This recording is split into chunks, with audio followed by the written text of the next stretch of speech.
குருவே சரணம். அனைவருக்கும் வணக்கம்.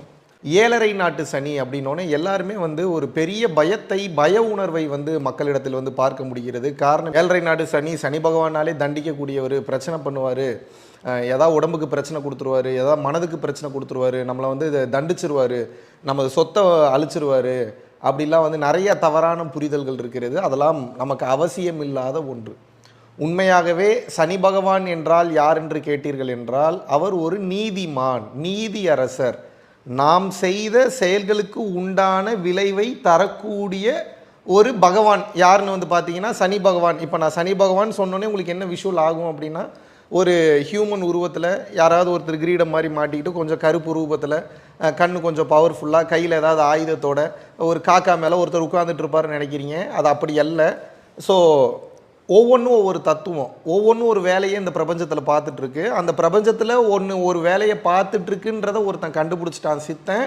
இந்த மாதிரி ஒன்று இருக்குன்றது தெரிஞ்சுக்கிட்டான்னா அடுத்து ஒருத்தன் தப்பு பண்ணாமல் இருப்பான், அறத்தின் வழியில் நிற்பான். ஏன்னா பிரபஞ்சமே தர்மத்தின் வழியில் தான் செயல்பட்டு இருக்குன்னு உணர்த்துறதுக்காக அந்த அடையாளங்களை மனித ரூபத்தில் விட்டு சென்றார்களே தவிர, சனி பகவான்னா என்னன்னா அது ஒரு தத்துவம், அது ஒரு ஃபார்முலாவில் இயங்கிட்டு இருக்கு. இதுதான் சனி பகவான். அப்படின்னா என்ன, இந்த நவகிரகத்தில் இந்த சேட்டன் பிளானட் மட்டும் பார்த்தீங்கன்னா தூசு படிந்த ஒரு கிரகமாக இருக்கும். ஸோ அது ரொம்ப பெருசாக இருக்கும்.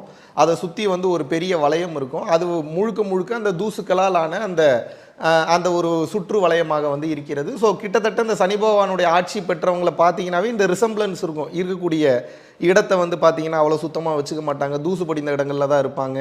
அதுவே அவங்களுக்கு போதுன்ற மனநிலையோடு இருப்பாங்க, கம்ஃபர்டபுள் மென்டாலிட்டியோடு இருப்பாங்க, ரொம்ப நியாய தர்மம் பேசுவாங்க. ஸோ இந்த மாதிரியான கேரக்டர் ரிசம்பிளன்ஸ் இந்த மாதிரியான இந்த ஆஸ்ட்ராலஜி தெரிஞ்சவங்களுக்கு நல்லா தெரியும். ஸோ அந்த வகையில் பார்க்கும்போது சனி பகவான் என்பவர் நாம் செய்யக்கூடிய செயல்களை கணக்கெடுத்து அதற்கு தகுந்த விளைவை அந்த வினையை கொடுக்கக்கூடிய அந்த உன்னதமான ஒரு பணியை இந்த 9 பிளானட்ஸில் பண்ணுறாரு. ஸோ அவருடைய அந்த 7.5 ஆண்டுகள் அவர் நம்மளுடைய அந்த ஜாதகத்தில் பிடிச்சிட்டார் அப்படின்னா ஏகப்பட்ட பிரச்சனைகள் வருது. மன ரீதியாக வருது, குடும்ப ரீதியாக வருது, பொருள் ரீதியாக வருது, நமக்கு ஹெல்த் ரீதியாக வருது. ஸோ இதிலேருந்து எப்படி பாதுகாத்து கொள்றதுன்னு சொல்லிட்டு பல பேர் பயப்படுறாங்க. ஜீவகாருண்யத்தில் இருந்தால் இதை பற்றி எதுவுமே நம்ம யோசிக்க தேவையில்லை. ஆனால் பல பேருக்கு உண்மையாகவே ஜீவகாருண்யம் வரமாட்டேங்குது. முயற்சி பண்ணுறாங்க, முடிஞ்ச அளவுக்கு வராங்க, மறுபடியும் பார்த்தீங்கன்னா பழைய குழியிலேயே போய் விழுகக்கூடிய அந்த சூழ்நிலை தான் ஏற்படுகிறது. அதனால் ஒரு simple but powerful secret and technique உங்களுக்கு நான் சொல்லிக் கொடுக்குறேன்.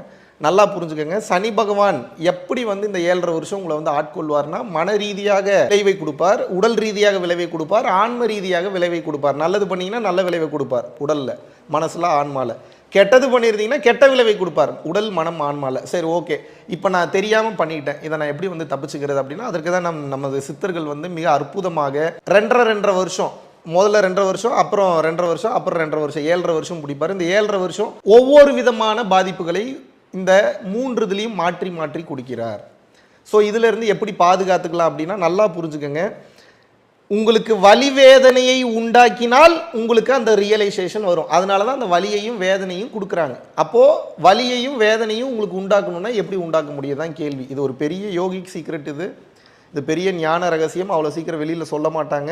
ஏன்னா அதோடைய வலிமை எளிமையாக இது புரியாது. பட் இது எப்படி வேலை செய்யுதுன்னு பாருங்கள். இதோட சூட்சமம் புரிஞ்சதுன்னா அப்புறம் நான் சொன்னாலும் நீங்கள் நிறுத்த மாட்டீங்க. காரணம் என்னன்னு சொல்கிறேன் கேளுங்க.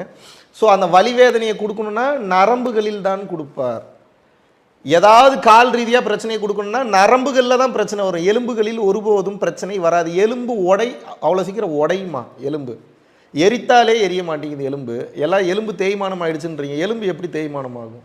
நரம்புகளில் தான் பிரச்சனை வரும். எலும்புகளில் ஒருபோதும் பிரச்சனை வரவே வராது. அது அவ்வளோ சீக்கிரம் உடைக்கவும் முடியாது, மட்கவும் மட்காது. ஸோ அப்பேற்பட்ட எலும்புகளில் பிரச்சனை வருவதற்கு வாய்ப்பில்லை. ஸோ வலி வேதனை உச்சியிலிருந்து பாதம் வரை எங்கே வருதுனாலும் அந்த சூட்சம நாடி நரம்புகளில் ஏதோ ஒரு அடைப்பு ஏற்பட்டு, இரத்த குழாய்களில் பார்த்தீங்கன்னா செல்லும் பாதையில் அடைப்பு ஏற்பட்டு தான் உங்களுக்கு அந்த வலி வேதனையை கண்டினியூவாக கொடுத்து அந்த ரியலைசேஷனுக்குள்ளே கொண்டு வருவாங்க.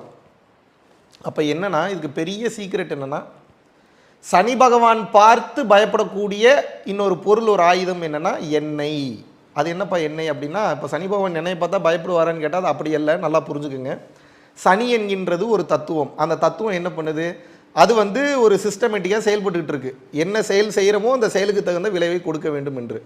அப்போ அதற்குண்டான விளைவுகள் பாதகமான விளைவுகளை கொடுக்கும்போது உடல் ரீதியாக தான் மெயினாக பிரச்சனையை கொடுக்கும். அதனால தான் மனப்பிரச்சனை வரும்.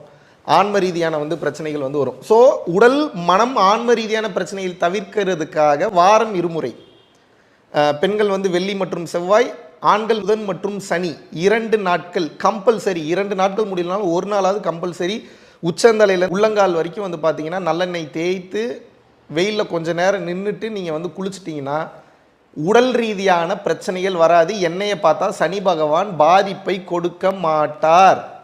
ஸோ உடம்புல உயவுத்தன்மை குறையும் போது, லூப்ரிகேஷன் குறையும் போது நரம்புகளில் பிரச்சனை ஏற்பட்டு ஏகப்பட்ட பிரச்சனை வருது. உங்கள் உடம்புல இன்னைக்கு வரக்கூடிய 99% பிரச்சனைகளுக்கு காரணம் உடம்பில் உயவுத்தன்மை இல்லை, ஆயில் கண்டென்ட் பத்தலை, சாப்பிட்றதுல ஒன்றுமே இல்லை. ரீஃபைண்ட் ஆயில், மற்ற ஆயில்ஸு எல்லாமே கச்சா எண்ணெயோட கடைசி கழிவுகளை தான் இன்றைக்கி நம்ம வந்து ஃபுட்டுக்கு பயன்படுத்திகிட்டு இருக்கோம். அதனால் சீக்கிரம் ஹார்ட் அட்டாக் வந்து செத்து போகிறீங்க. அதனால் வெளியில் ஆயில் பாத் நீங்கள் எடுத்துக்கிட்டிங்கன்னா சனி பகவானினுடைய தாக்கம் நிச்சயமாக இருக்காது, பாதிப்புகள் பெரிய லெவலில் கொடுக்கவே கொடுக்காது. ஸோ என்னைக்கு சனி பகவான் தத்துவம் பயப்படும் அப்படின்னா, சனி பகவான் தத்துவத்தை எண்ணெய் சரி செய்து விடுகிறது. கர்மா வரும்போது எண்ணெய் தேய்க்கும் பழக்கம் இருக்கும்போது பாதிப்புகளை கொடுக்காது, சுதந்திரமாக இயங்கலாம். சுதந்திரமாக இயங்கும் போது அந்த பாதிப்பை கடந்த நிலைக்கு நீங்கள் தாராளமாக செல்வீர்கள். இதை புரிந்து நடந்து கம்பல்சரி ஆயில் பாத் எடுங்க. அதுவும் நீங்கள் யோகத்துலலாம் இருக்கீங்கன்னா கம்பல்சரி உடம்பு தேவையில்லாத பிரச்சனைகளுக்கு உள்ளாக்கப்படும். அந்த ஹீட் அந்த அளவுக்கு ப்ரொடியூஸ் ஆகும். அதுக்கு compulsory weekly once, weekly twice வந்து சித்தர்கள் சொல்கிறாங்க. ட்வைஸ் எடுக்க முடியலனாலும் நான் ஆல்ரெடி சொன்ன மாதிரி கூகுளில் போட்டு பார்த்தீங்கன்னாவே அந்த டைம் வந்து வரும். பெண்கள் எப்போ ஆண்கள் எப்போனா அந்த டேட்டில் குளிச்சிங்கன்னா சூரிய சக்தி உடம்பில் தேங்கும். சூரிய சக்தி உடலில் தேங்கும் போது தேவையில்லாத சக்தி மட்டும் வெளியேறி உடம்பு என்பது புத்துணர்ச்சி பெறும், பொலிவு பெறும். இதை புரிந்து செயல்படுங்கள், வாழ்க்கை மிக சிறப்பாக இருக்கும். ஆயில் பாத்தை நீங்கள் எடுத்துகிட்டு இருக்கீங்களா? எத்தனை டைம் வந்து எடுக்கிறீங்க? ஆயில் பாத் எடுக்கிறதுக்கு முன்னாடி உங்கள் ரிசல்ட் எப்படி இருந்தது? நம்ம உபதேசத்துக்கு அப்புறம் ஆயில் பாத் எடுத்ததுக்கப்புறம் இப்போ உங்கள் ரிசல்ட் வந்து எப்படி இருக்குது? உடல் ரீதியாக மன ரீதியாக என்ன மாதிரியான பெனிஃபிட்ஸ்லாம் இந்த ஆயில் பாத் எடுக்கிறதுனால நீங்கள் அனுபவிக்கிறீங்கன்றதை டீட்டெயில்டாக கீழே வந்து கமெண்ட் பண்ணுங்கள். நிறைய பேர் பார்க்கட்டும், படிக்கட்டும், புரிஞ்சுக்கிட்டோம். அப்போ தான் இதில் இருக்கக்கூடிய வேல்யூ தெரியும். இல்லைனா இது வெறும் கதையாக மட்டும் சென்று விடுகிறது.